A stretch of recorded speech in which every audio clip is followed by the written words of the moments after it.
Assalamualaikum warahmatullahi wabarakatuh. Perkenalkan, nama saya Muhammad Aspar Hendrawan dari kelas 10 pemanasan 1.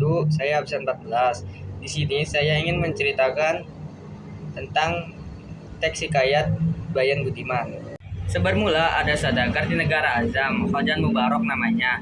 Terlalu amat kaya, akan tetapi ia tidak beranak. Tak seberapa lama setelah ia berdoa kepada Tuhan, maka saudagar Mubarok pun beranaklah istrinya seorang anak laki-laki yang diberi nama Khojan Maimun. Setelah umurnya Khojan Maimun 5 tahun, maka diserahkanlah oleh bapaknya mengaji kepada banyak guru sampai umur 15 tahun.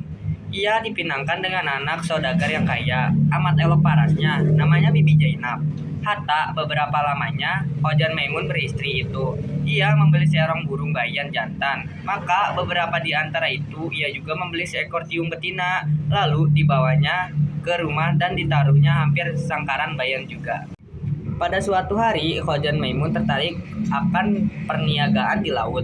Lalu minta izinlah dia kepada istrinya. Sebelum dia pergi, berpesanlah dia pada istrinya itu, jika ada barang suatu pekerjaan, mufakatlah dengan 2 ekor unggas itu. Ubaya-ubaya jangan tiada, karena fitnah di dunia amat besar, lagi tajam daripada senjata. Hatta beberapa lama ditinggal suaminya, ada anak Raja Ajam berkuda, lalu melihatnya rupa Bibi Zainab yang terlalu elok.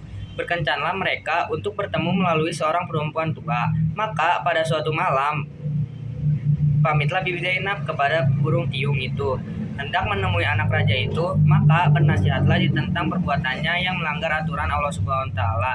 Maka marahlah istri Khojan Maimun dan disentaknya tiung itu dari sangkarnya dan dihempaskannya sampai mati.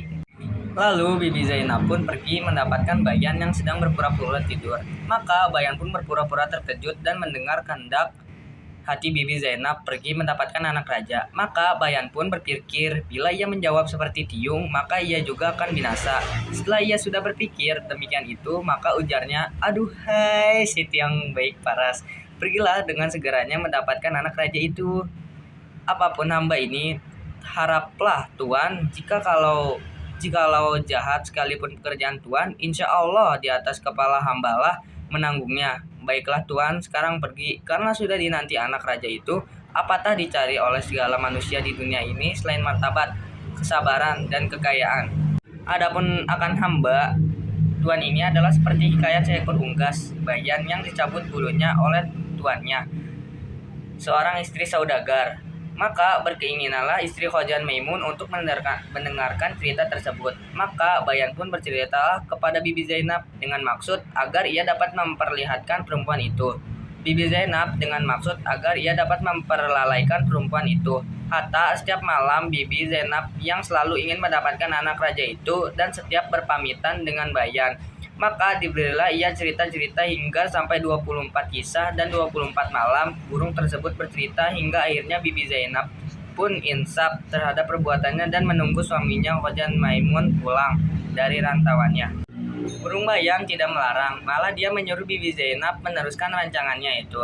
Tetapi dia berjaya menarik perhatian serta melalaikan Bibi Zainab dengan cerita-ceritanya. Bibi Zainab terpaksa menangguh dari satu malam ke satu malam pertemuannya dengan putra raja. Begitulah seterusnya sehingga Khojan Maimun pulang dari pelayarannya. Bayan yang bijak bukan saja dapat menyelamatkan nyawanya, tetapi juga dapat menyekat istri tuannya daripada menjadi istri yang curang. Dia juga dapat menjaga nama baik tuannya serta menyelamatkan rumah tangga tuannya. Antara cerita Bayan itu ialah mengenai seekor bayan yang mempunyai 3 ekor anak yang masih kecil. Ibu Bayan itu menasihatkan anak-anaknya supaya jangan berkawan dengan anak cerpelai yang tinggal berhampiran. Ibu Bayan telah bercerita kepada anak-anaknya tentang seekor anak kera yang bersahabat dengan seorang anak saudagar. Pada suatu hari, mereka berselisih paham. Anak saudagar mendapat luka di tangannya. Luka tersebut tidak sembuh, melainkan diobati dengan hati kera. Maka saudagar itu pun menangkap dan membunuh anak kera itu untuk mengobati anaknya. Sekian dari saya. Wassalamualaikum warahmatullahi wabarakatuh.